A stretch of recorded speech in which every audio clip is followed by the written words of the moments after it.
अस्सलाम वालेकुम दोस्तों। इंसान के जिस्म में दो किस्म के कोलेस्ट्रॉल है, जैसे कि एलडीएल यानी लो डेंसिटी लिपोप्रोटीन और एचडीएल हाई डेंसिटी लिपोप्रोटीन। ये दोनों कोलेस्ट्रॉल में कौन सी सन में ये पता चला कि एलडीएल जो है ना ये डेंजरस कोलेस्ट्रॉल है, और कैसे पता चला कौन सी सन में और किस जो रिसर्चर था उसने ये दरियाफ्त किया। दोस्तों, सबसे पहली बात यह है कि एलडीएल डेंजरस कोलेस्ट्रॉल सबको पता है कि ये हार्ट अटैक का सबब बनता है, स्ट्रोक का सबब बनता है।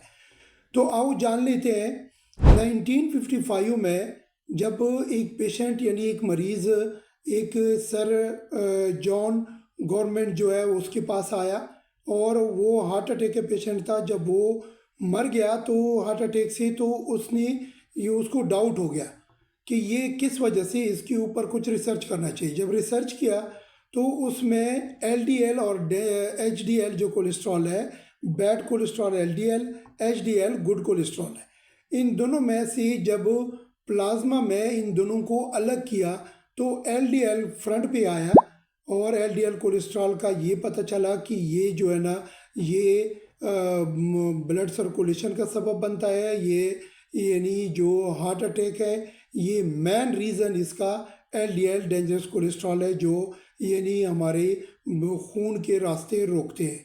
तो दोस्तों, ये जो है ना एलडीएल जो डेंजरस कोलेस्ट्रॉल है, इसके बारे में मैंने और भी डिटेल वीडियोस बनाई है, लेकिन इनको कैसे यानी कौन से सन में पता चला, तो ये चीज़ें आप लोगों से शेयर की है। बाकी इसको कैसे कंट्रोल किया जाए और कैसे नेचुरली घर की चीज़ों से आप कंट्रोल कर सकते हो, मेरे चैनल पे ये इसकी वीडियोस पड़ी हुई है, आप जाके देख सकते हैं। अपना ख्याल रखें, दुआओं में याद रखें। ये चैनल नया है, लाइक करें, सब्सक्राइब करें और दोस्तों से शेयर करें।